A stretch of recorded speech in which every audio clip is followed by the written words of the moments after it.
Bellomancy, also known as Belomancy, is a traditional method of divination that involves using arrows.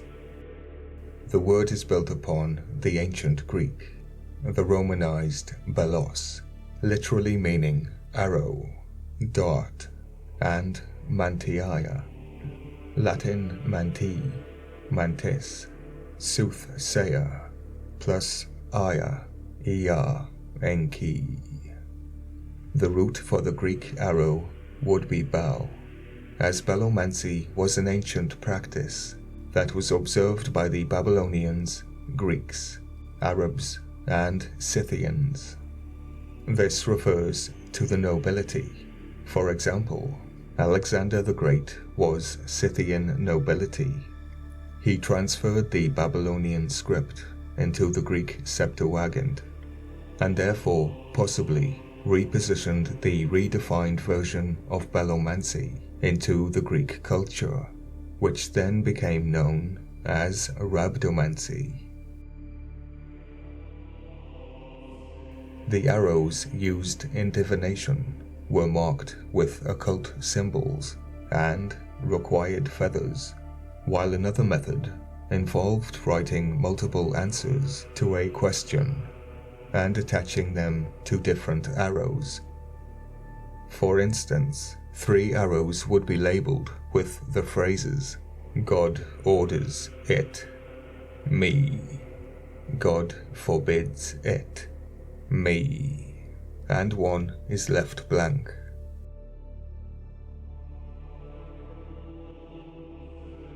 The arrow that traveled the furthest indicated the answer. Another method involved the same thing, but without shooting arrows. The symbols would simply be shuffled in the quiver, worn preferably on the back, and the first arrow to be drawn indicated the answer. If a blank arrow was drawn, they would redraw. This was an ancient practice, and is possibly mentioned in the book of Ezekiel 21:21. For the king of Babylon stands at the parting of the way, at the head of the 2 ways. To use divination, he shakes the arrow, he consults the Tephraim, he looks at the liver, and so he quivers. In Babylon, the practice is related to the reading of entrails.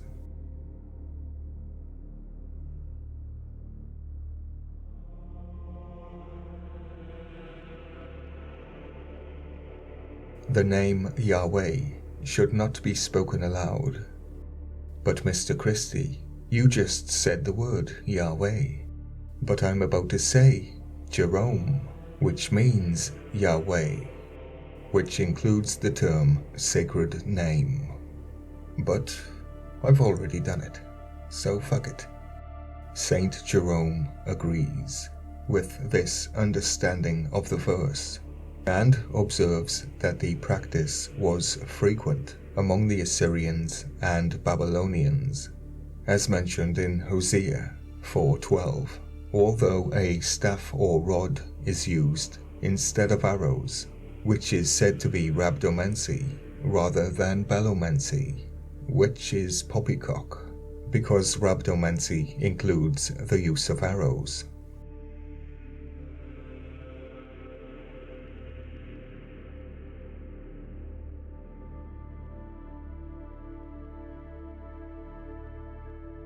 To redefine a divination practice is defined as chaos magic.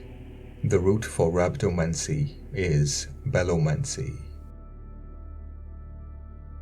The unseen problem with bellomancy and Rhabdomancy, especially that I am now aware of the liver element, and due to the liver element, quite frankly, it becomes much darker. Because these practices invoke Bel, the enemy, known as Baal. They ask Bel for direction, and use an arrow or spear, wand or staff.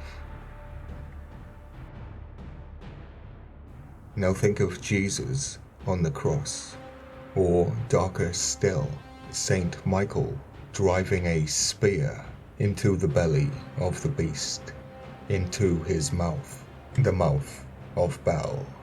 Remember, bellomancy refers to finding answers to questions, or to determine the direction one should travel. Belomancy and Rhabdomancy. Saint Jerome confounds the two together, and shows that it prevailed among the Magi, Chaldeans, and Scythians, from which it passed to the Slavonians, and then to the Germans, whom Tacitus observes to make use of it. Augustus knew that to expand the Empire of Rome, he needed to take over the Germanic region. Augustus died long before Tacitus documented these practices. It is quite possible that these beliefs belonging to the nobility were later applied to the people of the north, in the same manner in which the Roman beliefs were promoted in ancient Britain. The tortoise beats the hare, so they say.